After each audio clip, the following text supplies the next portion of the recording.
Hello, Jordan Chariton live. Status Coup. It is Monday, September the 23rd, 2024 in the United Corporations of America. Live a little bit later than normal because I was in an interview at the time I usually go live, which actually, of all the interviews I've done for my book so far, I think this was this was one of the better ones, I'll say. And I think it's going to be out tomorrow. So, uh, definitely excited for that. Had a good time speaking with Sam Tripoli, who's a comedian, and fingers crossed. I have some other things in the works right now, so hopefully I'll be able to get on some bigger shows. Because the audio version of my book, We the Poisoned, Exposing the Flint Water Cover-Up, will be out, released this Friday. So if you are a listener rather than a reader and you like listening to books, the audio version will be out this coming Friday. So doing a extra push for that, and we'll give you all the information on how you could get the audio version if you want. Now, if you are somebody who got the hard copy, but you double dog want to support my reporting, you could also get the audio version. It's not me. It's not me narrating it, although I do want to narrate it at some point. I do want to narrate it. It's somebody else, but that will be out Friday. So yeah, wanted to come live, even though I wasn't able to go live at the normal time because there is a story that's really, really just gnawing at me and irritating me to the point of no return. I'm not somebody, like if you watch Status Coup, I'm not somebody that drops, that I'm Jewish all the time because I'm not super religious. Well, let me restate. I'm not religious at all. Proud to be Jewish, but I don't really practice on my own. The extent of my Judaism is really going to, family dinners for the holidays, stuff like that. I'm more, I guess, of a spiritual person than I am a practicing religion. However, I think that since the October 7th attacks, almost a year now, anti-Semitism and the notion of anti-Semitism, the weaponizing of it, the gaslighting on it, the invoking of anti-Semitism at every corner.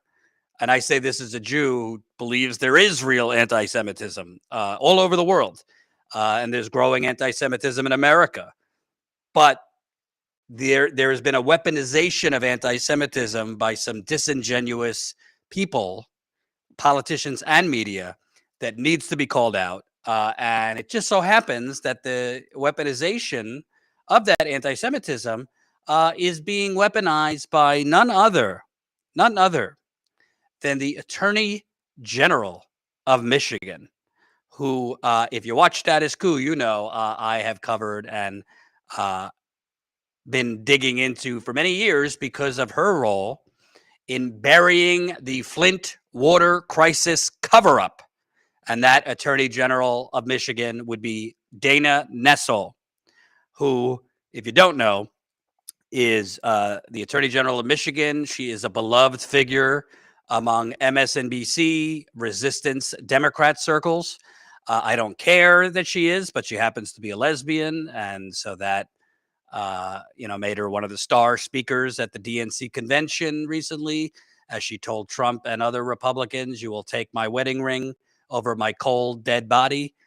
So obviously, I don't care whether she's straight, gay, sideways, doesn't matter to me. But obviously, in Democratic Party circles, identity seems to be a big thing.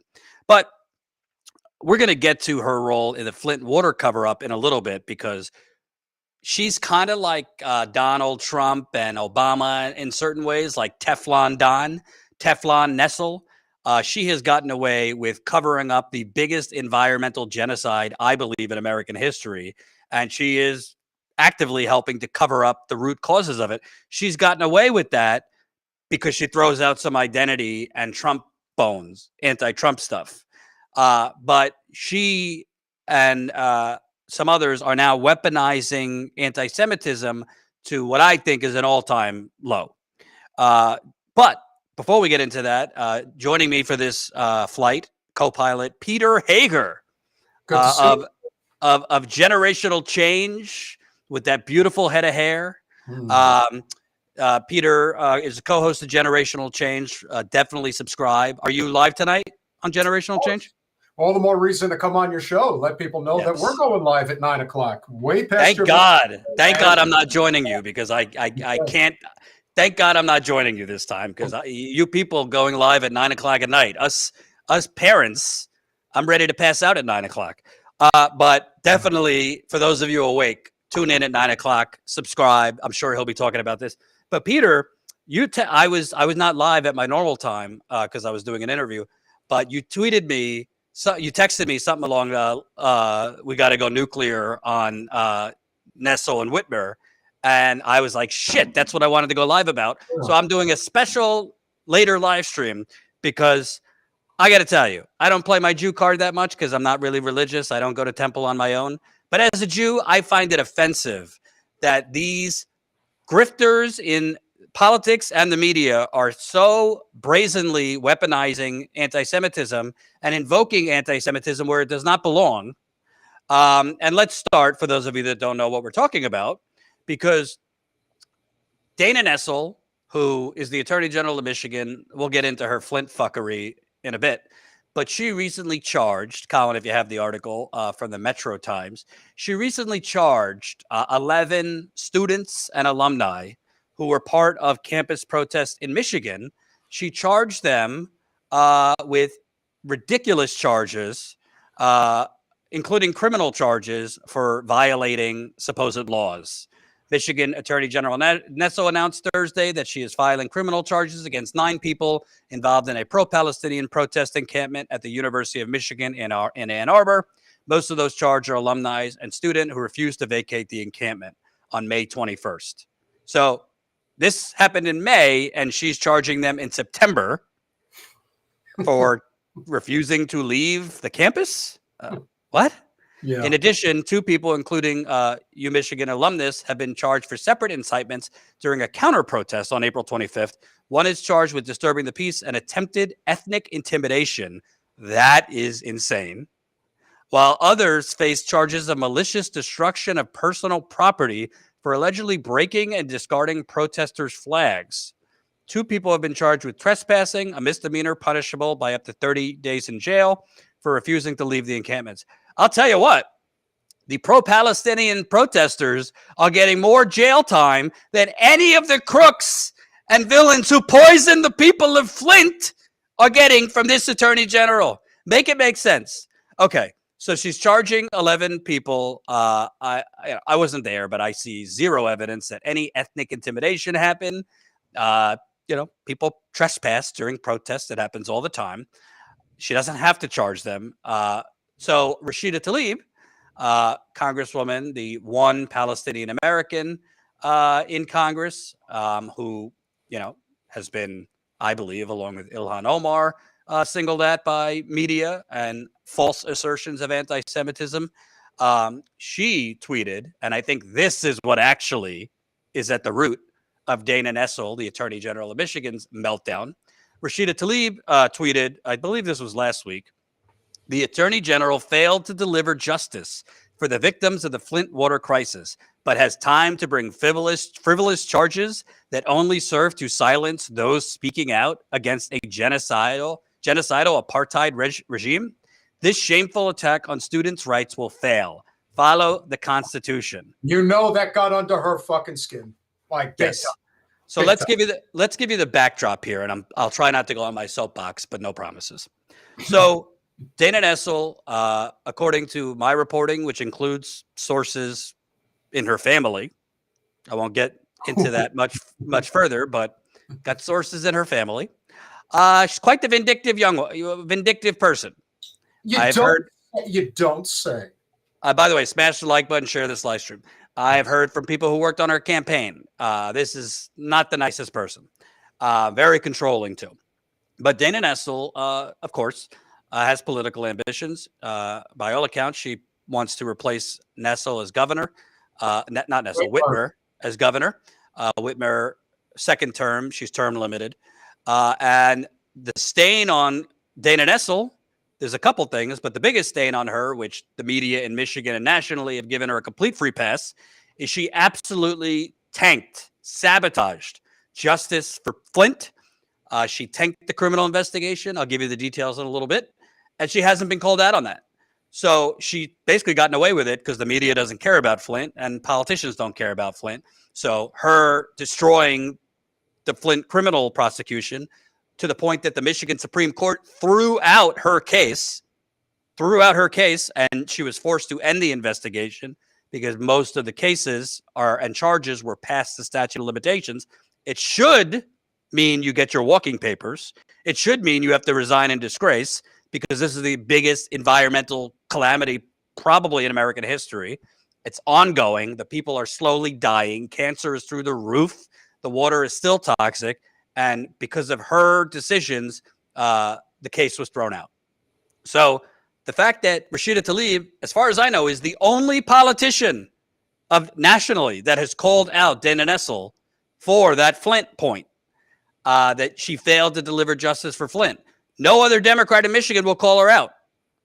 I think that really got into Dana Nessel's skin. And I think because she wants to run for governor, Peter, she needed to change the topic. So how did she change the topic? She tweeted Dana Nessel last week, related because the National Review, a conservative outlet, or Detroit News, one of them, did a disgusting cartoon basically suggesting that Rashida Tlaib is a member of Hezbollah. It was actually the Detroit Times. They did that. It wasn't even Detroit News. Yeah. So Dana Nessel tweeted a backhanded something. Rashida's religion should not be used in a cartoon to imply that she's a terrorist. It's Islamophobic and wrong. Just as Rashida should not use my religion to imply I cannot perform my job fairly as Attorney General. It's anti-Semitic and wrong. Huh. I don't recall where Rashida actually brought up the fact that she was Jewish, but believe me, in this world of trying to defend genocide left and right, you could come up with a lot of crazy things to imply something was said when it really wasn't. Right. So basically, and I believe there was another statement that Rashida Tlaib made against Nessel, basically saying it seems that she's got a different set of standards when it's pro-Palestinian protesters. But she didn't mention that she was Jewish. Didn't even infer anything about being Jewish. Actually, Colin, it's one of the articles I sent you, or tweets, excuse me. The reporter for the Detroit Metro Times who interviewed Tlaib, where she made that comment about Nessel, if I could find that. Here, fact check. Tlaib did not say Nessel charged pro-Palestinian protesters because she's Jewish. So this is from the actual reporter who interviewed Nessel. Michigan Attorney General Dana Nessel, a Democratic state lawmaker, and some news agencies are falsely claiming that Congresswoman Tlaib said Nessel's office only filed charges against pro-Palestinian activists at the University of Michigan because she's Jewish. The spurious claims stem from an interview Tlaib did with Metro Times on September 13th. Tlaib, who was born in Detroit to Palestinian immigrants and is the only Palestinian member of Congress, argued the charges were unjust and heavy-handed response to peaceful civil disobedience. Tlaib pointed out that Nessel, who's been in office since January 2019, has not filed charges against protesters opposed to racism, police brutality, water shutoffs, and environmental contamination. Tlaib never once mentioned Nessel's religion or Judaism, but Metro Times pointed out in the story that Nessel is Jewish, and that appears to be the spark that led to false claims. It should also be noted that the ACLU of Michigan criticized Nessel for charging peaceful protesters at the University of Michigan. So, Peter, here's the reporter who interviewed Tlaib saying she never said anything about being Jewish. But somehow the Attorney General, who, again, tanked and sabotaged the justice for Flint residents, somehow invoked anti-Semitism. And, of course, CNN has picked it up. So let's play Jake Tapper.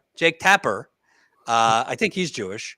Yes. He interviewed Governor Gretchen Whitmer yesterday and basically stated as fact that Congresswoman Tlaib, invoked the Attorney General's religion and tried to get Whitmer to basically condemn the congresswoman. Let's play that, Con. Of course. And now to a sad reality, and that is when my co-anchor Jake Tapper asked about a this one's with Jake Tapper. It's the media clip, I think. Tupperware.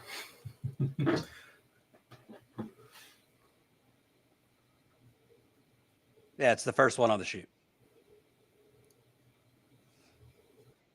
General Dana Nessel charged almost a dozen individuals from the University of Michigan over the anti-Israel protests. Among the charges, attempted ethnic intimidation, assaulting or obstructing a police officer, and on and on. These are pro-Palestinian protesters who are being punished and prosecuted.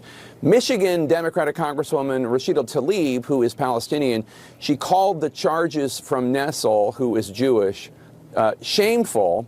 And Tlaib said, quote, "It seems that the Attorney General decided if the issue is Palestine, she was going to treat it differently, and that alone speaks volumes about possible biases within the agency she runs," unquote. Nessel responded by saying, quote, "Rashida Tlaib should not use my religion to imply I cannot perform my job fairly as Attorney General. It's anti-Semitic and wrong," unquote. Do you think that Tlaib's suggestion that Nessel's office is biased was anti-Semitic? Listen, Jake, you know what? All I can say is that I know that our Jewish community is in pain, as is our Palestinian and Muslim and Arab communities in Michigan. All right, so we don't have to play the rest. We don't have to play. We don't have to play Whitmer's word salad. Whitmer dodged answering, and she got shit. Can I say one thing? If you've seen what Gretchen Whitmer looked like physically prior to becoming governor, and look at the way she just appeared on TV, I mean, with all due respect, she's as fake outside as she is inside. I had to get that. I could not look at her and think, holy shit, she's like two different people. Oh my God. But reflection. So Whitmer dodged it yesterday, but after outcry from the Democratic Identity Police, she then went back on it. Colin, do you have the tweet that has her statement reversing herself? Because she wouldn't answer on CNN, but after she got creamed on Twitter and elsewhere, Whitmer did statement just now. Jake Tapper tweeted it out. Whitmer condemned, basically, Tlaib, saying the suggestion that Attorney General Nessel would make charging decisions based on her religion as opposed to the rule of law is anti-Semitic. Attorney General Nessel has always conducted her work with integrity and followed the rule of the law. I have something to say about that. We must all use our platform and voices to call out hateful rhetoric, blah, blah, blah. So basically, she cowered to the Anti-Defamation League, which is just out of control. They're trying. The Anti-Defamation League is now basically saying any criticism of Israel and Israel's genocide is anti-Semitic. So it's just complete gaslighting and bullshit. I'm still sitting over here thinking, how did this even get to this point? This was never brought up in conversation. It's like they created it out of thin air. Well, basically, I'll tell you, based on my reporting, Nessel wants to run for governor, and her biggest liability and vulnerability is that she sabotaged justice for Flint, which I'll get to in a little bit for those that don't know the details. She tanked the Flint criminal investigation. If not for her, I believe there would have been convictions and evil, scummy politicians sitting in jail right now, and Nessel destroyed that. She's also covering up the financial fraud that caused the water crisis. So the fact that Nessel had this, Tlaib had the stones, she's one of the only politicians in the Democratic Party to call her out. Her original tweet was, Dana Nessel failed to deliver justice for Flint. I think that set Nessel off because that is her big vulnerability. So let's change the subject from me fucking up the Flint criminal investigation. Let's just call the only Palestinian congresswoman an anti-Semite. To be clear, she said nothing about her religion. She said, you didn't charge Black Lives Matter protesters. You didn't charge environmental protesters. You didn't charge X, Y, and Z type of protester. But the only protesters you're charging are pro-Palestine protesters. Where in that does it even infer anything about her being Jewish? It doesn't, as the reporter who interviewed her stated. And if you want to get even worse, here comes, I want to pronounce it right. Is it Dana Bash? Okay. Dana Bash. Well, it depends. Do you want to be invited to the cocktail party? You will refer to her as Dana. That is what you need to do. I'm gonna call her Dana.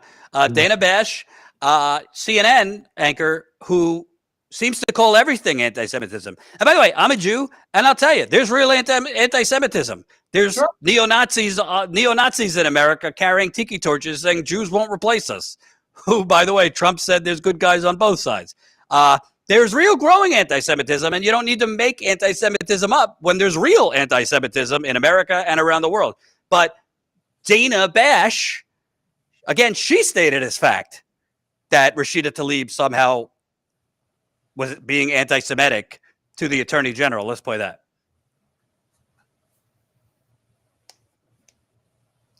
And now to a sad reality, and that is anti-Semitism is everywhere. And it comes from both ends of the political spectrum. But politicians sometimes sidestep calling it out when it comes from a member of their own party. We saw two examples on State of the Union yesterday. First, with Michigan Governor Gretchen Whitmer, when my co-anchor Jake Tapper asked about a Democratic Congresswoman's accusation that the state's Jewish Attorney General was letting her religion influence her job. Do you think that Tlaib's suggestion that Nessel's office is biased was anti-Semitic? Listen, Jake, you know what? All I can say is that I know that our Jewish community is in pain, as is our Palestinian and Muslim and Arab communities in Michigan. Congresswoman Tlaib is suggesting that she shouldn't be prosecuting these individuals that Nessel says broke the law, and that she's only doing it because she's Jewish. And the protesters are not. That's quite an accusation. Do you think it's true? No, she's not. She's not suggesting that.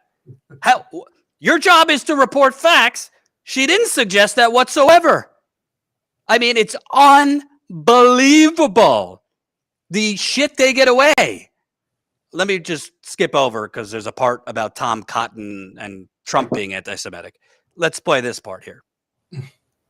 Hate or any other hate. And the key about people harassing yours truly at a book event. CNN's David Chalian is back with me. I was grateful for that, as anybody who is the subject and the victim of anti-Semitism, hate, or any other hate. And the key is, which we have learned the hard way, is you've got to call it out no matter where it comes from. What does it tell you about the inability or unwillingness to do so when it comes from a prominent person in your own party? That you change your word. It's not an inability, it's unwillingness, and it's because you're putting politics ahead of...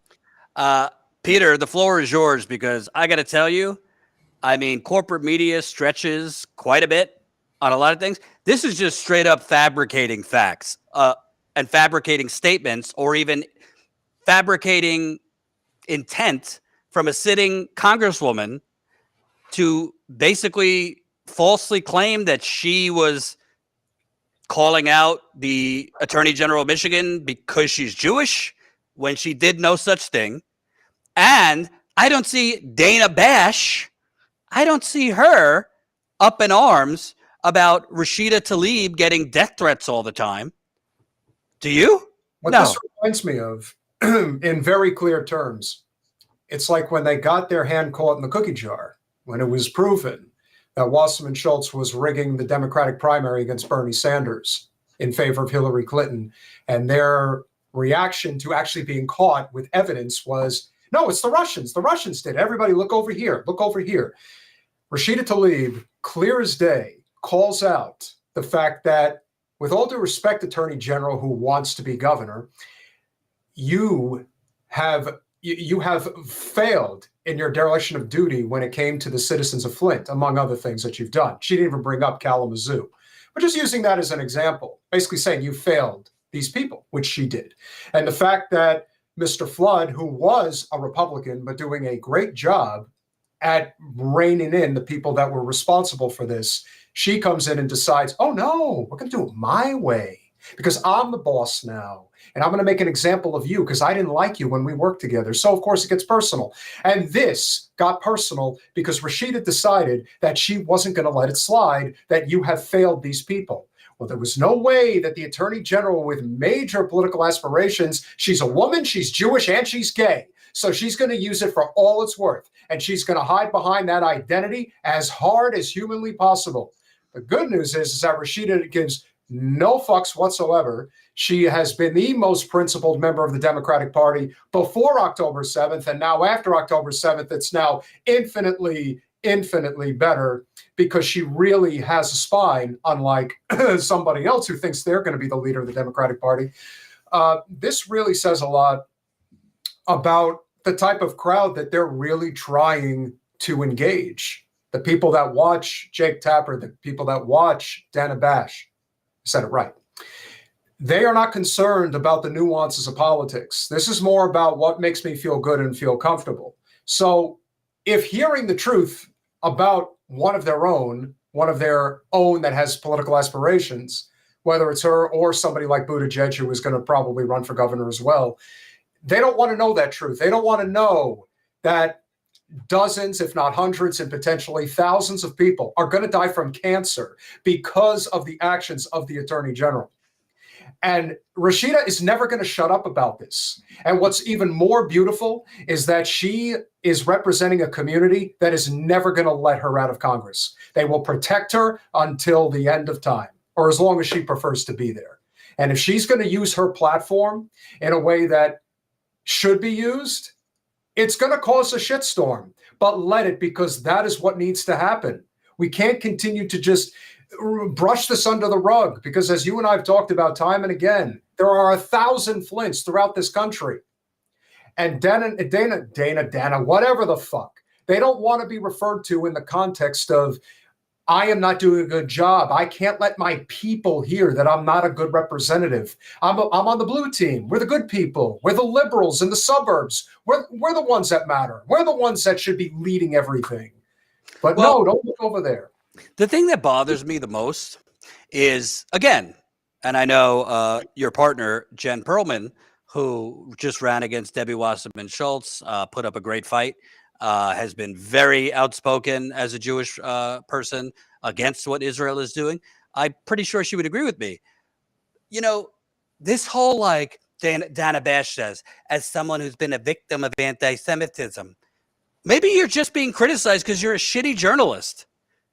Like, sure, I'm sure, like when I was a kid, some people said some shit to me, you know, used some Jewish slurs, this and that. It's horrendous, and nobody should deal with that. Whether you're Jewish, you know, slurs against black people, Latinos, it doesn't matter. But this like cocoon that Dana Bash wants to put herself in, and Dana Nessel want to put her in, and all these fucking frauds want to put themselves in, to take zero responsibility for their own shortcomings. So they could just put themselves in this comforting cocoon and say, no, it's not valid criticism. It's anti-Semitism.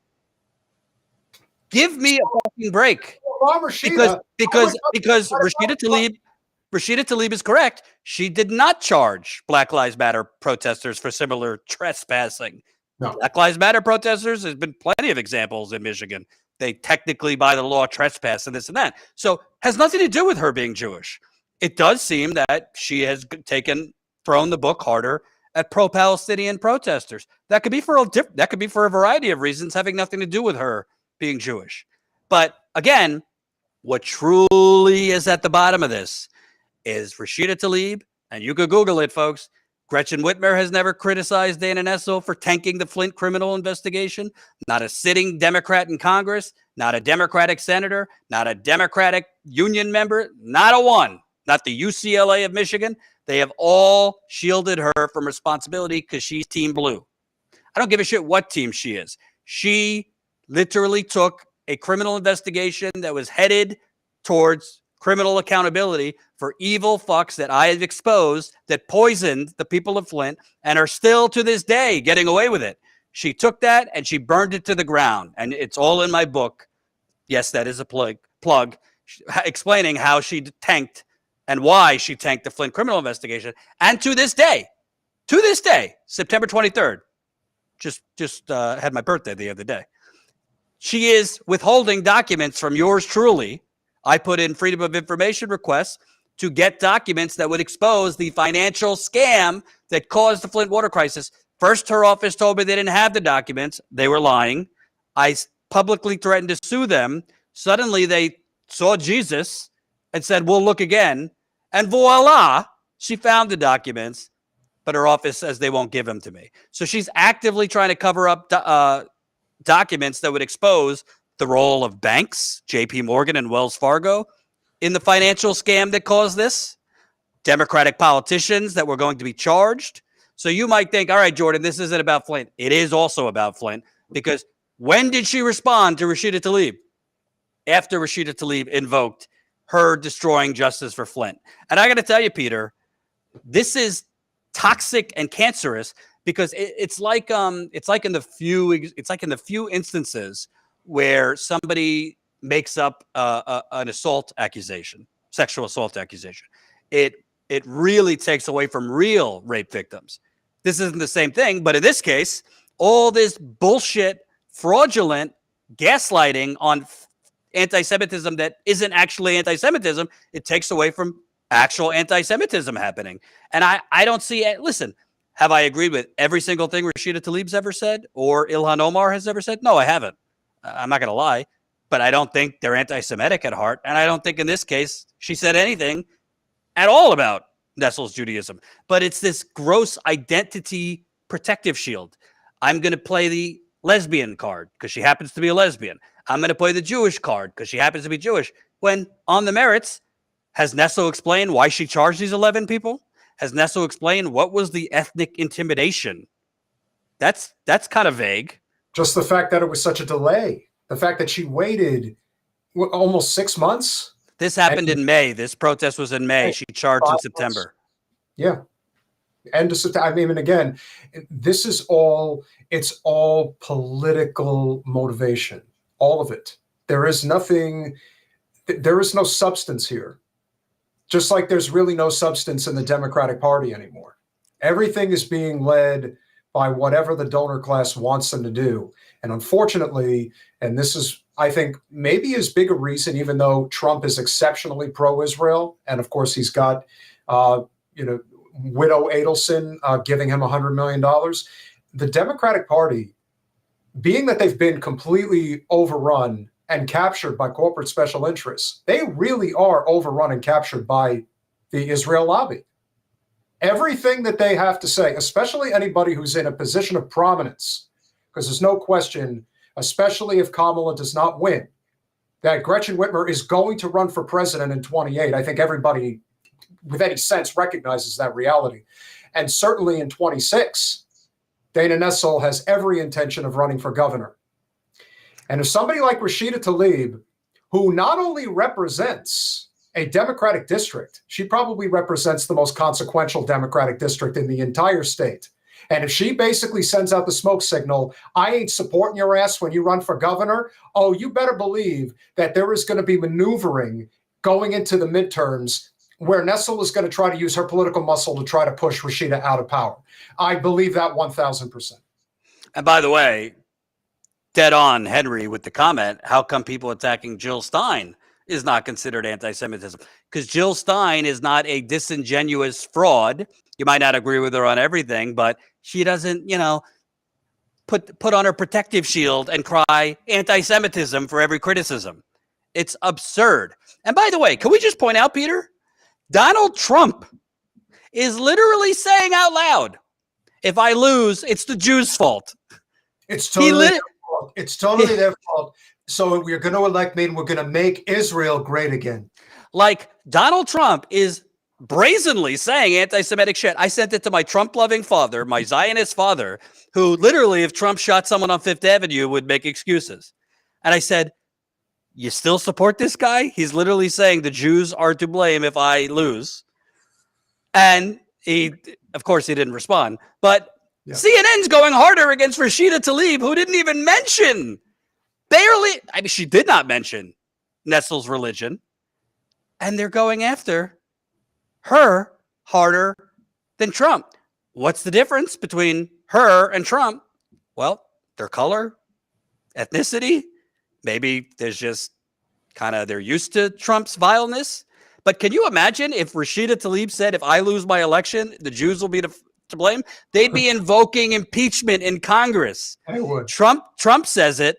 It's barely a blip on the radar. It's unconscionable. And I got to tell you, I think this is, in a way, more dangerous for Jewish people and Palestinian people, because whoever were the people arrested, or excuse me, criminally charged, pro-Palestinian protesters. I don't know how many, if any, were actually Arab American, but some were alumni, some were students. I got to tell you, if Dana Nessel gets, I suspect a court would throw out most of these, but if they don't, okay, well, that opens up a Pandora's box that you could just start charging any pro-Palestinian protesters, white, black, Arab, doesn't matter, for ethnic intimidation. So it's going to come to that. It's going to lead to that at some point. What is ethnic intimidation? Holding up a sign that, says, Biden's genocide? Is that? I mean, I don't really know what ethnic intimidation is. Technically, you could hold up a sign saying vile things about Jewish people. It could be vile. I don't believe that's illegal, because hate speech is supposed to even be protected to a certain degree in America. So it's just really disgusting. And it's equally disgusting that you have CNN anchors who are Jewish. Dana Bash, I'm Jewish, so nothing to do with it. I don't care if she's Jewish or not. But just stating as fact that Rashida Tlaib is making anti-Semitic references to the Jewish Attorney General, it's just vile. And for those of you who want a little background on this Attorney General, because she sucks, having nothing to do with her religion. Here is my recent interview, because I've done something radical, Peter. It's called journalism. I've stayed on the Flint Water Crisis and cover-up for 8 years. I just made my 21st reporting trip there. Here's me on the 10th anniversary I was there. Here's me talking to a resident who rightly calls out Nessel for tanking the Flint criminal investigation. Dana Bash, I guess, didn't find it important to mention any of this, that Nessel literally screwed the poison people of Flint of any justice and is helping cover up one of the biggest environmental calamities in American history. Colin, play that clip that I sent you with the time code.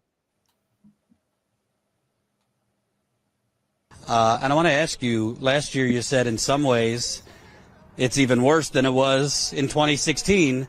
Has anything changed since we spoke last year? No, it hasn't. And what I said last year, I'm saying this year.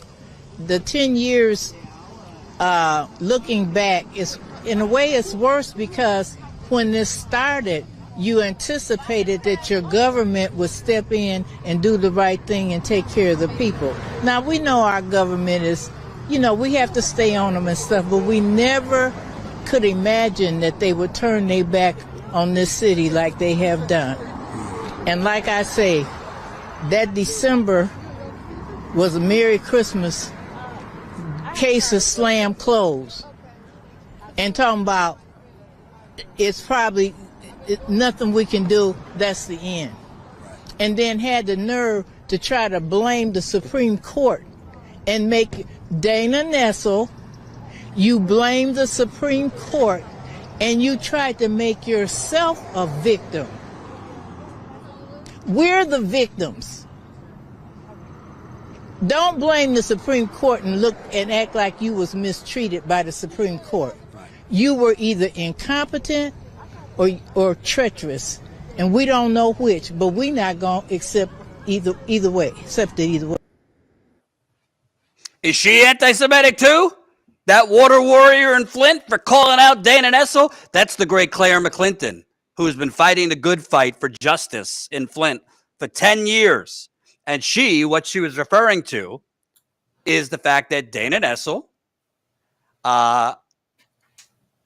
basically, I'll try to give the Cliff Notes version to those that don't know. In 2016, a criminal investigation launched over the Flint water poisoning. A special prosecutor was hired outside of the Attorney General's office of Michigan. This was launched by the Attorney General before Nessel. He was a Republican. He appoints a special prosecutor, so think like a Robert Mueller type, to be an independent prosecutor. Based on my reporting, they were really going heavy duty. They were building a case against the Republican governor, Rick Snyder, for involuntary manslaughter. They were going after the money because this was a privatization scheme that ended up poisoning Flint. She starts running for attorney general, and she started running her mouth and shitting on the investigation, basically saying they're taking too long and this is a politically charged show trial, and cooperating witnesses who were cooperating with those prosecutors, and they were flipping on bigger fish.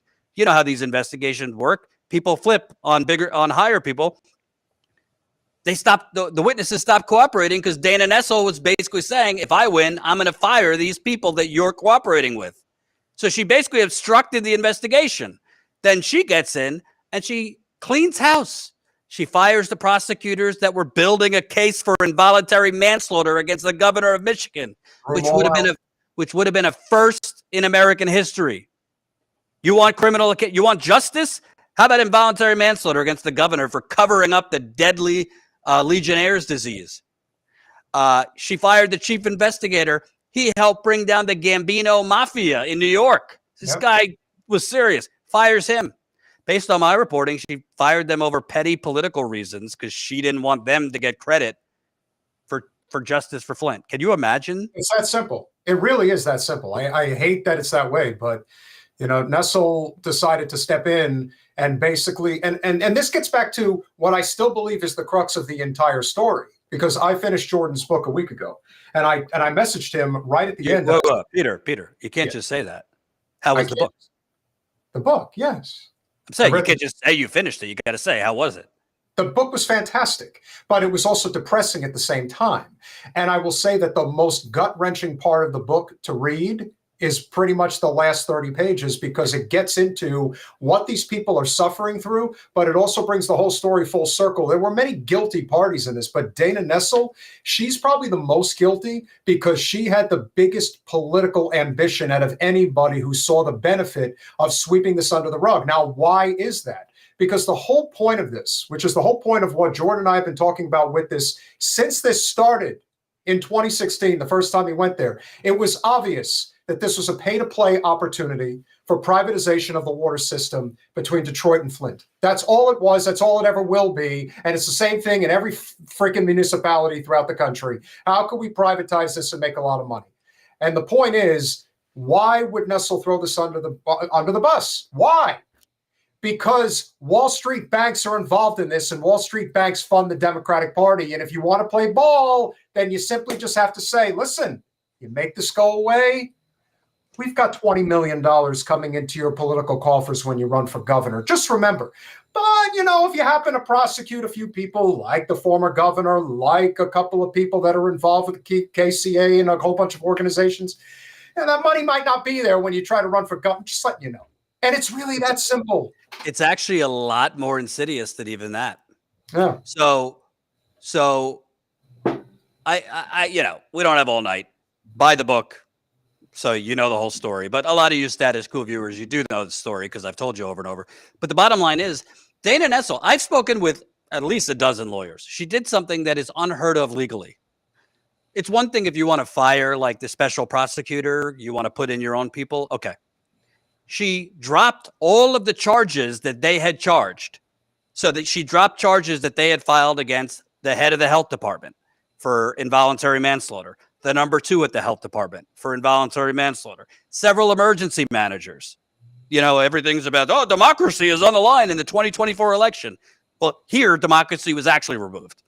The governor appointed unelected emergency managers.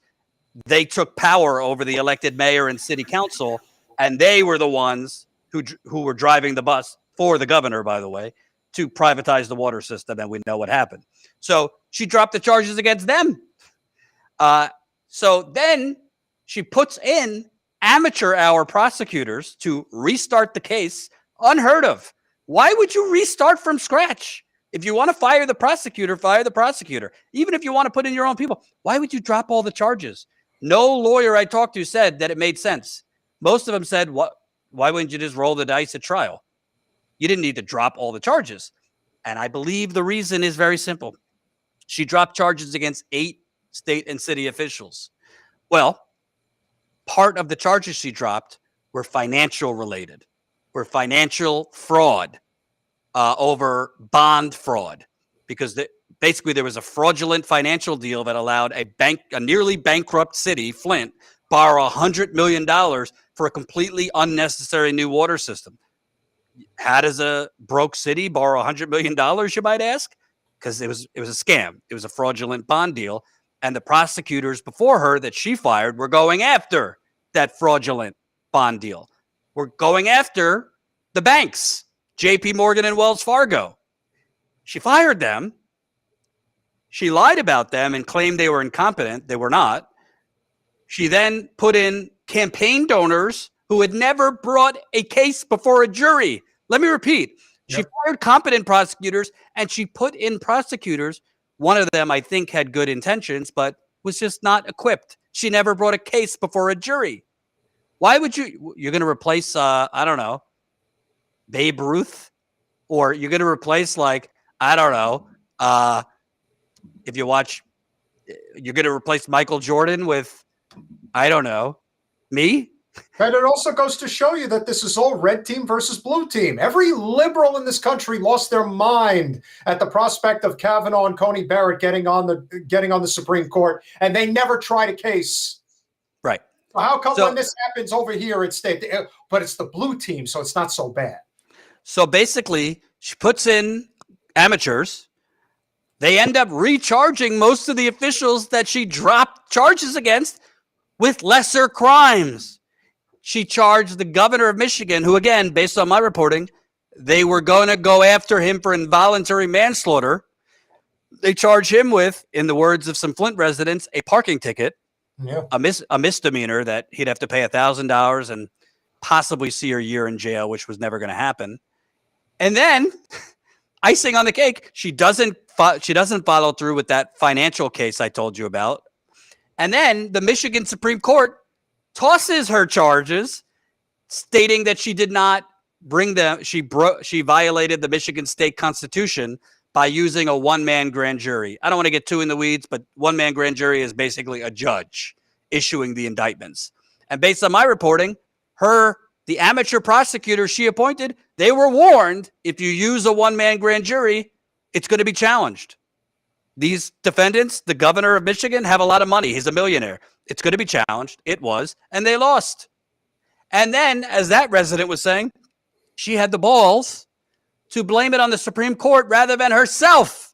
And now, most of the cases that were going for convictions before she fired the prosecutors and dropped the charges, most of those cases are now outside of the statute of limitations in Michigan, which is 6 years. So pretty much right now, it's 5% chance any government official is ever held accountable for the corruption and cover-up that poisoned Flint. And why is that important? Why is that important, Peter? Because it's going to happen in other places because no one was held accountable here. What is to make any government official stop at a stop sign if they know there is no stop sign? It's happening in East Palestine, Ohio right now. It's happening. They're getting away. Too. You've got a paper mill that's poisoning the hell out of the people in the working class area of Kalamazoo, and nothing's going to happen. Because if nothing happens in Flint, which it won't, the same thing is going to repeat itself. Just like nothing is going to happen for the citizens in East Palestine. They made that mistake one time in Montana by giving people universal health care. God forbid other parts of the country start getting a taste of what universal health care is all about. You know, I see in Libby, Montana, for those that are wondering. He's talking about Libby, Montana. Keep going. So when people get poisoned or different calamities happen, it's like you saw the story, and we're going to cover this tonight at 9 o'clock on our channel, Generational Change. The story that came out on 60 Minutes last night. You know, Lena Khan is one of the only decent people that the Biden administration has put into a position of power at the NLRB. And in this case, has been drawing a lot of attention to the things that Bernie had been talking about for years, which is the price gouging that comes from having a for-profit health system. And Reid Hoffman, who is one of the biggest billionaire donors in the Democratic Party, is making it his mission that when Kamala's elected, Lina Khan is out. Anybody who is attempting to bring justice to people who actually need it, no, it's not happening. We're not doing that. This is an oligarchy. It's becoming a fascist state. And this is what we want. And these stories, like what happens with Dana Nessel sabotaging the Flint Water Crisis, it's a repeated pattern that happens everywhere because corporate special interests have captured our government. It's that simple. I know there are many, nuances that go into these stories. Every circumstance is different in one way or another, but eventually it gets to the top. If Wells Fargo and Bank of America are involved in the finances of a water pipeline, they're not going to take a loss. It's not going to happen. And they sure as hell are not going to get prosecuted for it. And if they do, it's kind of like when they commit environmental terrorism, which happens all over the country.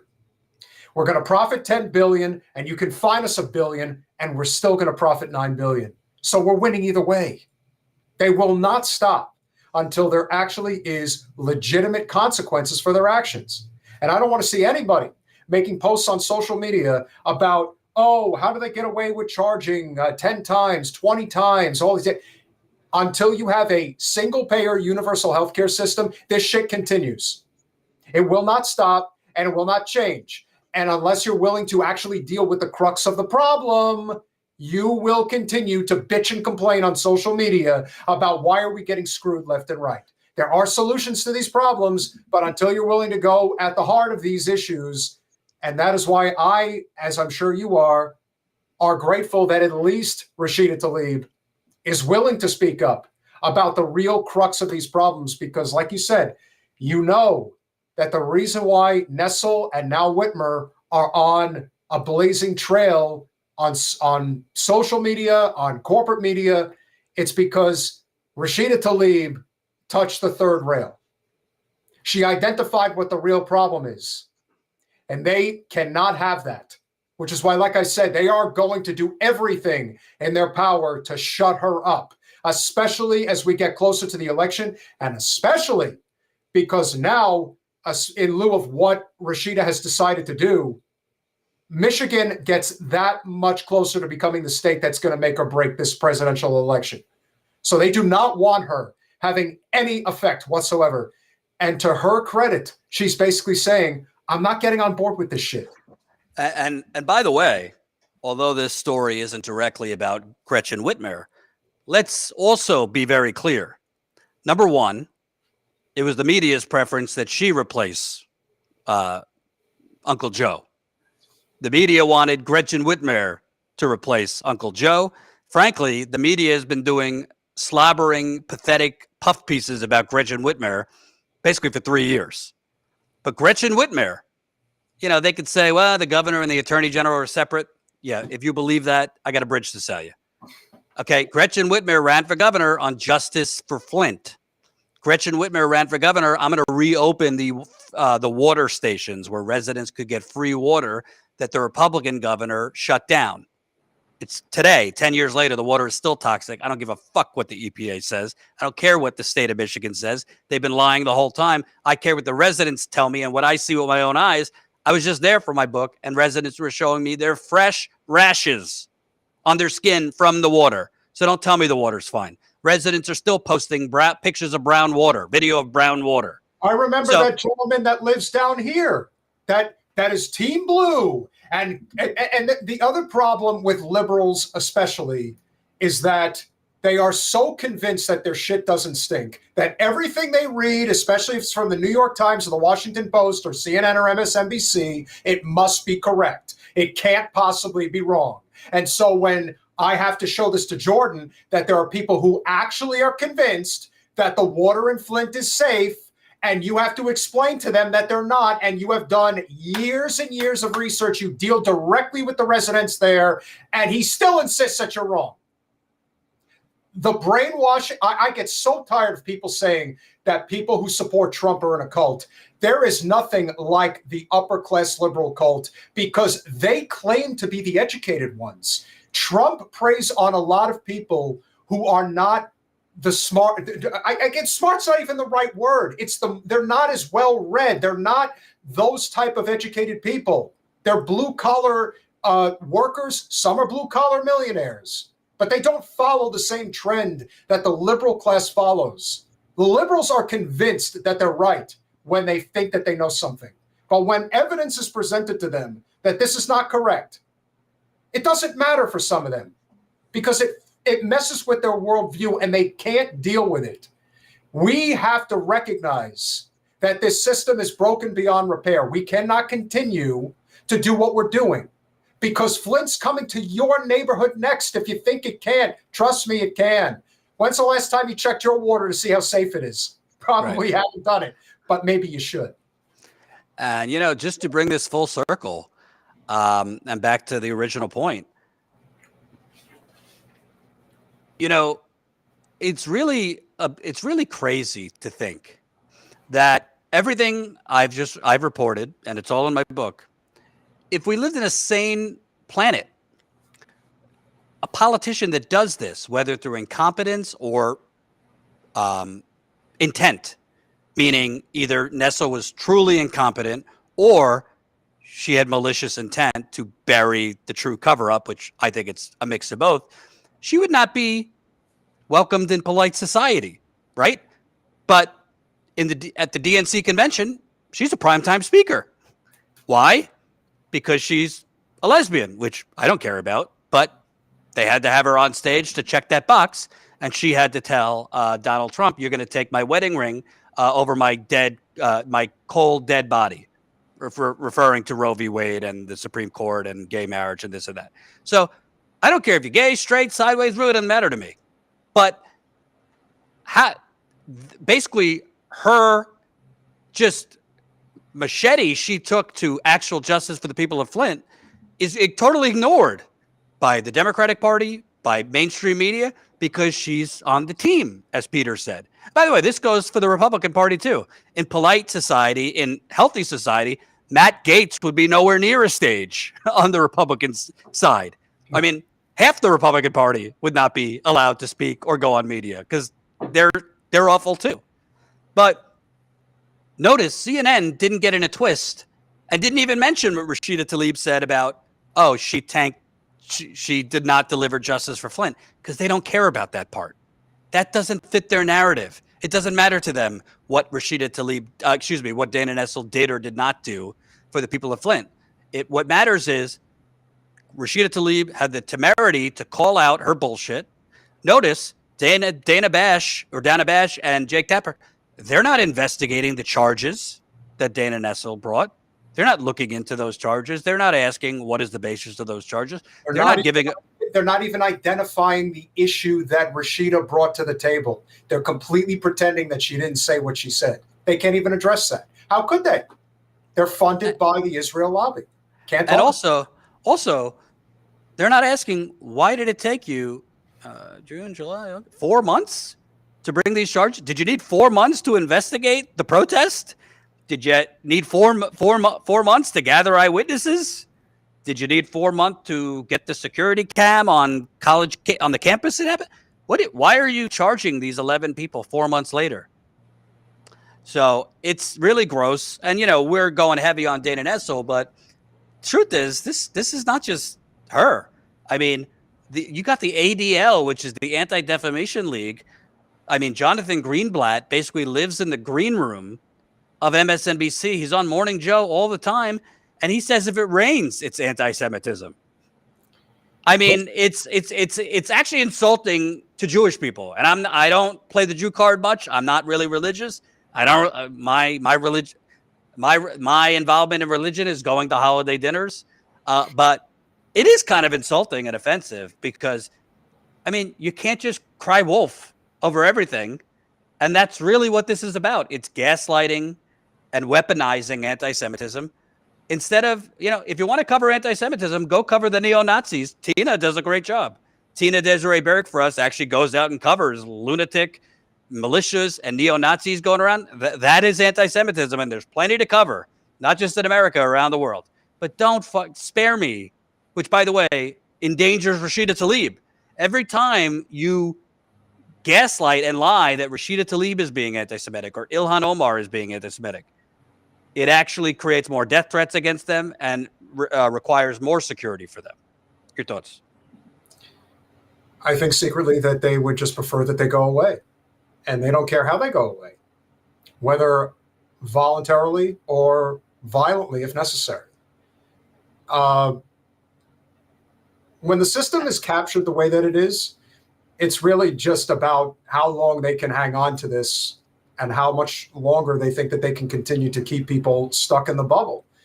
But like anything, if you can't drink your water and not get sick, if you can't breathe your air and not get sick, if you can't afford a home, if you can't make a living wage so that you can afford rent, if you can't pay for your groceries, if you can't travel, all of these things are interconnected, because the same people that are getting involved in a multitude of levels, we talk about this a lot on our channel as it relates to, dealing in my world, which is commercial real estate, and what happens when BlackRock, any of the private equity firms, buy up these communities, and people are forced to pay for rent based on what they deem is the market rate, which of course it's not, it's not affordable. It's the same problem when you go into a community that's been struggling for decades. Flint has been taking it on the chin. You can say that NAFTA was that was the nail in the coffin. And I definitely take responsibility for doing that. There's no question that was the death knell, but everything that's been going on for so many decades, the whole, to the lowest, to the highest bidder and the lowest paid worker, which is everywhere now. And when people get upset that Trump is talking about, we're doing the tariffs, we're going to do, well, you know what? Even if it's completely cockamamie that he's talking about, at least he's saying something, because everyone wants to pretend like everything is somehow going to be okay. I can tell you, just working in the commercial real estate world, dealing with a lot of, what you would call wealthier people, but not Trumper people, they cannot believe that Kamala Harris goes out there and talks about taxing unrealized capital gains. Anyone who knows anything about investing knows that is the stupidest thing you could possibly say. And it's coming from somebody who doesn't know what they're talking about. And that's what happens when you get people at the highest level that have incredible political ambition and do not care about the consequences that come from having that ambition. I'm not suggesting that Dana Nessel isn't a decent attorney, doesn't know a thing or two about the law, but all of that gets thrown out the window when it comes to political ambition. Whatever it's going to take to get me to the next rung on the ladder, we deal with that down here in Florida. We saw the 180 that took place with DeSantis the second he thought he was going to become president. Everything just changed like that. Started privatizing the waterfront in Key West immediately. And then, of course, he gets in bed with all of the evangelicals and is like, we're not going to have these books in school anymore. Everybody's a pedophile. It's like, help us all. But it really just crystallizes the reality of our political system and why so many people are turned off to it, why so many people are looking for an option that has nothing to do with the current two-party system. And I don't blame them. It is a lot of work, but until we recognize that this is a class war, nothing more, everything else is a distraction, until labor figures out that they must unite, that's how it's going to change. The Democratic Party, the Democratic establishment lost their mind because the Teamsters decided not to endorse either candidate, even though they did countless polling of their rank and file saying they wanted to support Trump, but it wasn't good enough. No, you got to stay with the Blues. The Blues know what's good for you. No, maybe what needs to happen is a little bit of life lesson about what happens when you fuck with the people too many times. And maybe Michigan is the state that's going to display it better than anybody else. Michigan's been dealing with it forever. You and I both know that the biggest reason that Bernie became a real contender in 2016 is because he won the Michigan primary. And why did he win the Michigan primary? Because the people in Flint weren't taking Hillary's bullshit, weren't taking the bullshit from the Democratic Party. They knew Bernie was for real, and they decided to flip, and they gave him their votes. And then he really got thrust into the spotlight in a way that no one could have foreseen coming. They have been taking it in the worst possible way for so long. And Mr. Palladino, I believe that's how you pronounce his name. You know, he's a reflection of so many of these guys that, especially veterans that come back, they get treated like dog shit. And they're asking themselves, you know, why do I have to take this? Why do I have to be treated this way? And you wonder, you know, how much fight do they have in them? How can they continue to live in a community that could easily declare an emergency and fix the pipes and fix this problem, but they don't do it? I walked away from reading your book and just thinking, yeah, this is everywhere. This is everywhere that isn't wealthy, blue, urban, suburban center America. It's everywhere else. It's not hard to see why people feel that they have to bow at the altar of Trump, because no one else gives a fuck about them. Yep. So it speaks volumes. And I think that bringing the whole conversation full circle, no politician is perfect, but Rashida Tlaib made a conscious decision that she's going to stand up to her party's establishment. If it costs her, you know, the next election cycle, so be it. But she's willing to do what's necessary. And that is rare. And unlike AOC, who thinks she's going to grab that brass ring at some point, it's never going to happen, because the system's changing right in front of your face. And the people that are willing to be bold, the ones who are willing to stand on principle for something, are the ones that are ultimately going to go and lead this country in the direction that it needs to be led in. We're waiting for something. We all are. And it's crushing. It really is. As we wrap, I should note, and you could correct me if I'm wrong, Peter, but I didn't see it. So if somebody saw it, please tell me. I didn't see AOC come to Rashida Tlaib's defense over this either. So no. But I'll tell you who AOC does come to the defense of. Anything that she deems as misinformation, now she's getting onto that train. Now she's going there. Because if you guys haven't seen that clip, it's making the rounds on social media now. And it is unfortunate, because ultimately people like AOC causes more than anybody else. It's the people you think that are working on your behalf or fighting on your behalf that let you down. That's when people check out. They're like, what the hell's the point? They get there, they become like her, and you know, and then it gives credence to the complete, you know, burn it all to the ground mindset of somebody like Jimmy. Because then people are looking at him thinking, well, then he's Nostradamus and we have to follow him. When in reality, you got a lot of people who are just looking, you know, for the audience, for the buck. It's not, what are we doing to actually change our circumstances? I'm not going to single him out, but there's a lot of people in all different types of media who are out there right now who could be making a difference, and they don't do anything. Jordan is the person who's making the difference from a journalistic standpoint. You know, our channel is small. We don't have the bandwidth to make the type of difference that we would like to make, but we do this because we care. I don't do the podcast because I'm making money off of it. I do it because I'm trying to help the circumstance in any way that I can. Same with Jen.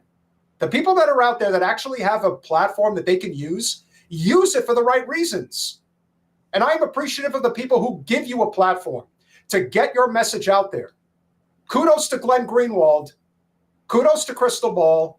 But I can't really say much past that. Tim Black gave you a shout out. Appreciate him doing that. Tim Black's been killing it if you guys haven't been listening. But there's a lot of people out there that have these big platforms who I'm not going to name. You know who they are. They could easily be shining a spotlight on this right now, and they're not doing it. Well, I'll tell you flat out as we go. I swallowed my pride, even though I didn't particularly want to. There's a lot of things I could say about Cenk Uygur that I will not, but I swallowed my pride. I emailed him about my book.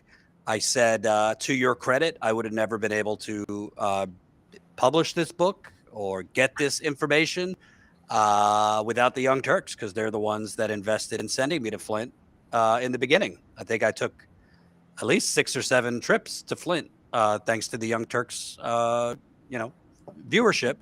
And I said, despite the issues we've had and the beef we have, hopefully, you could put that aside for the story and have me on for the book. Or if you don't want to have me on, at least cover the revelations in the book. I don't even really care if you mention my name. So I basically said, can we just, Flint is bigger than whatever issues between us. Yeah, no response. So there's, there's definitely, I also reached out to somebody else from the TYT who I like, and I'm not going to mention, asking if I could come on, and no response. So that should say a lot to you that, and again, I credited Cenk and I credit him today because, most people during the thick of the 2016 election wouldn't have sent me to Flint. They would have kept me on the road for the election, wouldn't have sent me to Standing Rock. He did. So in that case, I think he saw the bigger picture and cared. But when I reached out to say, can we just, temporarily have a detente here? And I even said, you don't have to have me on. If you don't want to do that for me, at least cover the revelations of the book. Take a victory lap yourself. No response. So they're not the only ones, but for whatever reason, he couldn't put that beef aside to get the biggest government cover-up of the 21st century out there. And for the people in the audience, yes, Crystal is definitely Democratic Party adjacent to whatever degree you want to say. But you know what? She does cover stories that matter, and she gives Jordan a platform in a way that almost nobody else does. So you know what? I would say the same thing about anybody else out there. Cenk would be a prime example of that. Even Jimmy would be a great example of that. But their ego and their desire to make sure that they maintain their fiefdom, no matter what, is more important than the story. And by the way, that is a fact. To Glenn Greenwald's credit, I mean, he and I have gotten into it on Twitter. I've said some things about Glenn, but he put that aside and had me on his show to highlight my book, which he didn't have to do, because some people can put aside their ego for 5 minutes and whatever their beef is with a person, because they see the big picture. A community has been poisoned. There's a massive cover-up. 10 years later, the water's still bad. So we could go on and on, but at the end of the day, we got to realize, getting back to what that's about, and by the way, I could say a lot more about Cenk. I'm not going to. But I could write a book about it, frankly. At the end of the day, this genocide will continue. I know someone in Israel who actually had a rocket from Hezbollah land right next to their home the other day. And even that person, who, whatever you think about who's to blame for all this, they had a rocket next to their home. Them and their kids had to go into a safe room. So Israelis, too, are having to deal with this. Even they said, this is all happening because of Netanyahu. He is continuing this so he could stay in office. But this is going to continue. It is now expanded, frankly, to a regional war. It's been reported today that America is sending troops to the Middle East. So as this continues, we need to call out the false invoking and weaponizing of anti-Semitism. We also should call out anti-Semitism if it's actually happening. We should call it out if and when it's happening, just like we should call out racism, Islamophobia. It's not all mutually exclusive. You could focus on economic corruption. You could focus on economic injustice. You could focus on government corruption and call out racism and bigotry and anti-Semitism. Shocking. You could do 2 things at once. We could walk and chew gum at the same time. But you also have to call out where you're being gaslit, where it's being invoked, where it doesn't belong, where it's being lied about. Because it's, there's some of the worst things you could accuse people of: being a rapist, being a racist, being an anti-Semite. No, I'm not going to mingle with Jackson Hinkle. That's where I draw the line. No, and there sorry. are people that we've talked about that are, he is a real grifter. And I mean, listen, a lot of them are, but there is that level where you just know that, he's being boosted by whomever to cover certain topics that has nothing to do with him being a journalist. That's not, he's a shit poster. I'm to get the story out, Flint or other things, I'm willing to go on outlets that I wouldn't have a beer with that host. I am willing to go on outlets that I might think that host isn't in this for the same reasons that I'm in it for. I would go on an outlet with someone I strongly disagree with politically. I would go on an outlet with somebody who I might not necessarily respect entirely. But I draw the line at someone who I know for a fraud is a bad person. Yeah. I draw the line at someone who I know intentionally, not just because they're sloppy, but intentionally spreads lies and disinformation. I draw the line at someone who I'm not so sure of isn't taking foreign money. So for me, you don't have to agree with everyone. Whoever said that thing about Crystal. Listen, we got to get out of this really toxic mentality that's been brewing on the left for the last decade. That just one infraction and you're out. If somebody doesn't agree with me on all things, if somebody's not breathing the same fire that I'm breathing on all things, canceled. Because it's really great to have the burn it down mentality, like the Jimmy Dores of the world. The problem is when you have no plan to rebuild. The problem is when you just say burn it down, but you have no actually coherent strategy for what comes after. When you're just taking people on a long road to nowhere, but if the drive feels good and you're boozing, you're still going nowhere. It might feel better, but we need to actually follow people that, in their heart have a plan. I also am very suspect, by the way, Peter, I don't know about you. I'm very suspect of people whose tunes dramatically change in just a few years. It's one thing to kind of tweak your views on a couple things. We all evolve. I've changed my views on some things, but changing your views and changing your entire persona, your entire tone, your entire value set, to me, people that do that, it's 9 out of 10 times, it's not organic, it's not authentic, and it's a for-profit motive behind it. Oh, absolutely. And how people do not see through that is still mind-boggling to me. I've seen that from a number of people.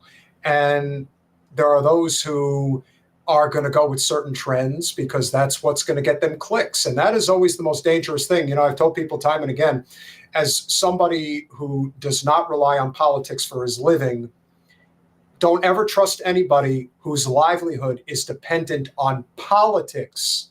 Jordan does journalism. Glenn Greenwald does journalism. Crystal Ball does journalism.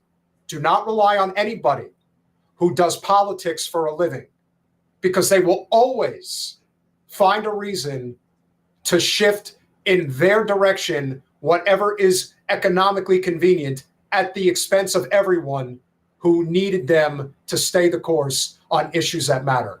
That's why people like Rashida Tlaib are as important as they are. And dare I say, that is why people like Thomas Massie are as important as they are on the conservative side. Either you have principles or you have nothing.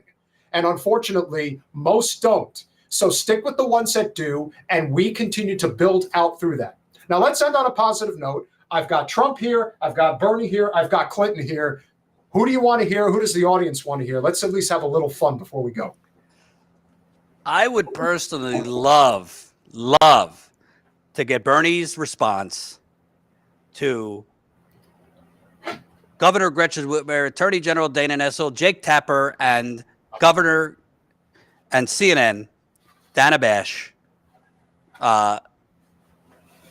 coming down on Rashida Tlaib for supposed anti-Semitism. Jordan, I have to come on here. Very important. You're doing a great job. And listen, Rashida Tlaib, as you know, she has supported me as I have supported her for a number of years. She has done a wonderful job in Michigan. She has also stood up for the Palestinian people in a way that even I wasn't capable of doing for quite some time. But as you probably saw the other day, I did, and I am putting a resolution forward to block $20 billion in weaponry to Israel. It's unacceptable. We cannot have that. And I will tell you right now what is going on and using their Jewish identity. As you know, I'm Jewish. I'm from Brooklyn. I don't think I can hide that very well. So, of course, I'm out here to let everyone know that what Governor Whitmer and Attorney General Nessel are doing is rapidly increasing unnecessary rises in anti-Semitism here in America for their own political gain. That is unacceptable. Can I also ask for a quick cameo from President Clinton? I have a question. I'm not a fan of that man, and I just want to come on here. I am being very candid because I know this isn't on corporate media right now. I do not and never will endorse support for the Cheneys. They do not share our values or ideals. I only had to do that because, unfortunately, I've had a political gun to my head for quite some time. But I trust that none of you are going to share this. Dick Cheney belongs in The Hague, and that is the end of the discussion. I wish the Democratic Party was on the right path. They're not. We're stuck where we are right now. I just don't want Trump in there for another 4 years. I'll give you your little Bill Clinton now.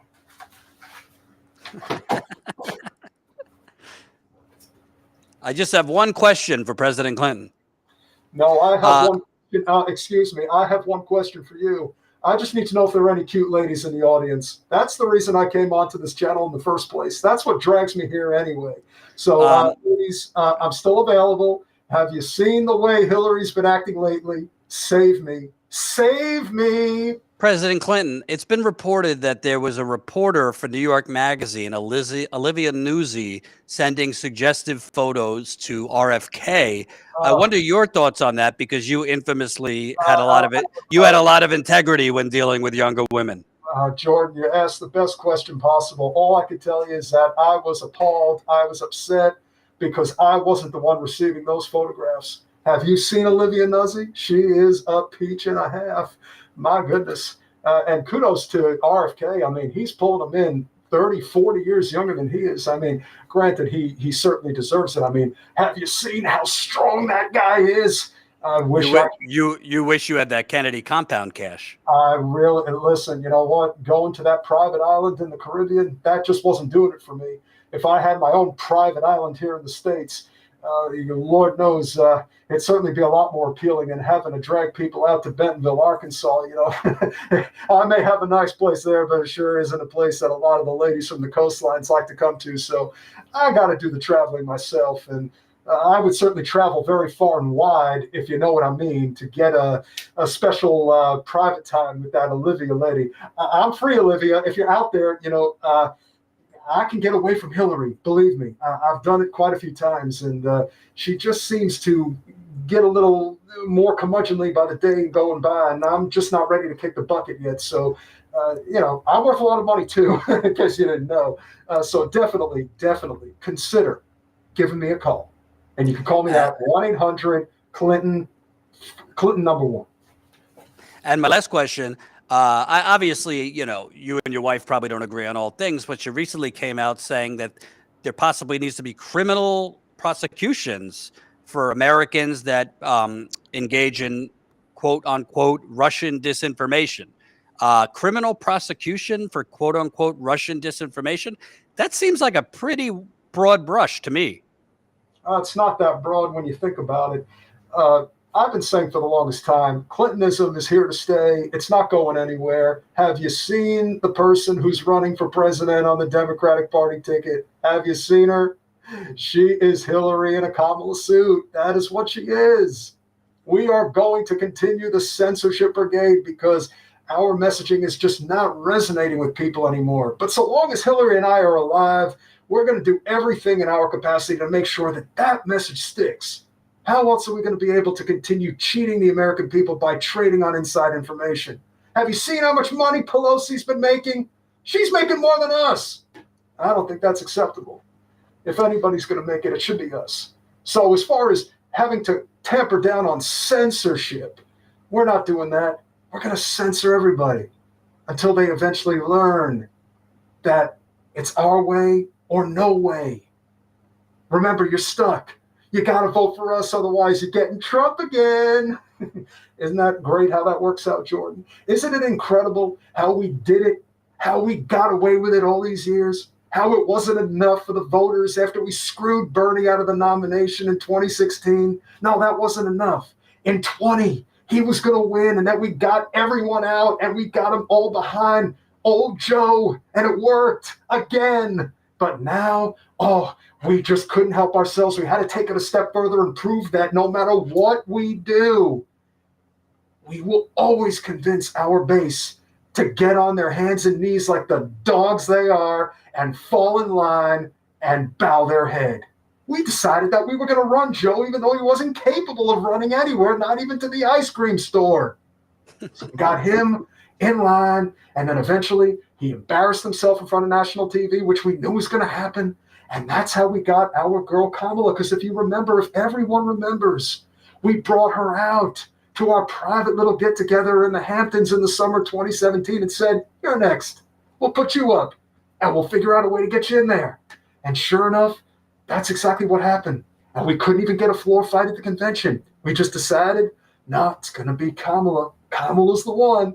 Not for Newsom, not for Pritzker, not for Whitmer, not for Shapiro, and not for Bashir, and especially not for Buttigieg. You got to wait at the back of the line. And if Kamala gets in, your careers are all over. So, like I said, Clintonism today, Clintonism tomorrow, Clintonism forever, baby. Am I wrong? And lastly, can Peter Hager join me to tell me what is coming up in 1 hour's time on the primetime must-see program, Generational Change? Oh, that's a sweet little program. The only reason I pay attention to it is because that cute little number Jen Perlman's on there. So I guess we could bring Peter back and he could tell you all about it. But it was nice seeing you all. And like I said, Clintonism forever, baby. Bye. So if you like that entertainment and you find that funny, because Lord knows I have to amuse myself, otherwise I'll go as insane as Jordan does. We're going live at 9 o'clock. We are going to have a friend of the Haitian community, because of those of you who do know, the Haitian community in South Florida is one of the biggest, if not the biggest in the country. Alexandra Phils, who is from Haiti and has a lot of experience in Haitian politics, and is going to talk about what it means to constantly be, basically thrown under the bus, as Haiti has been for many generations. Now, we're also going to be talking about a number of other issues that are of present note that has been going on. So if you are familiar with generational change with a J, we are starting in less than an hour. There is a link that Colin has provided that can bring you guys over there once this podcast has concluded. And we hope you'll join us, and make sure to subscribe, click the bell, and share the link anywhere you can. And if you are so inclined to contribute, we ask you to contribute to Status Coup. Thank you, sir. Thank you for coming in on tonight's show. Really appreciate it. Everyone check them out, 9 o'clock Eastern time. They do really good work, and unfortunately are hidden by YouTube, like us often. But thank you, Peter. Let me read some super chats. Alex, character lifting some weights, saying keep it up. Thank you for the super sticker. Tony D, member for 30 months. Fight the power message. Rashida equals the best member of Congress now. I can't express how immoral it is that Status Coup isn't the most popular thing on YouTube. Hello, Peter. Hi, Jen. I agree. It is immoral. But I was very pleasantly surprised to see the update I did on the West Virginia water disaster, water poisoning. Did very well over the weekend. I think it's almost at 40,000 views. So YouTube, I don't know. They let that one sneak through. I don't know why, but thank God. Thank you, 100 Black Rayok. $10 super chat. I'm supporting the channel's revelations. Thank you. Thank you. International Party of Antarctica, $2 super chat. Appreciate it. Reminder on Friday, so this coming week, the audio version of my book, We the Poison, will be out on Audible and other audio platforms. So if you are somebody who likes listening rather than traditional reading, the audio version will be out on Friday. And I'm still pushing the regular version. Did an interview today with Sam Tripoli, who's a comedian, and I have some other interviews lined up for this week. So like I said, it's going to be a marathon. promoting this book will not be a sprint, but got to keep the word spreading. It's very hard as all the media is focused on the election and the polls and the horse race, but I am focused on life or death and a massive government cover-up. I'm also actively trying to work out our next reporting trip, which will be going in the field in some of the swing states. We're not going to be covering, the election from asking people, who are you voting for, Kamala or Trump? I mean, you don't need me for that. We want to go out there and actually show you reality, which is the economic struggle, societal struggle on the ground in a lot of these swing states, and show you the things that corporate media are not showing you. So if you can, please support us. StatusCoup.com/join. Become a member for as low as $5 a month.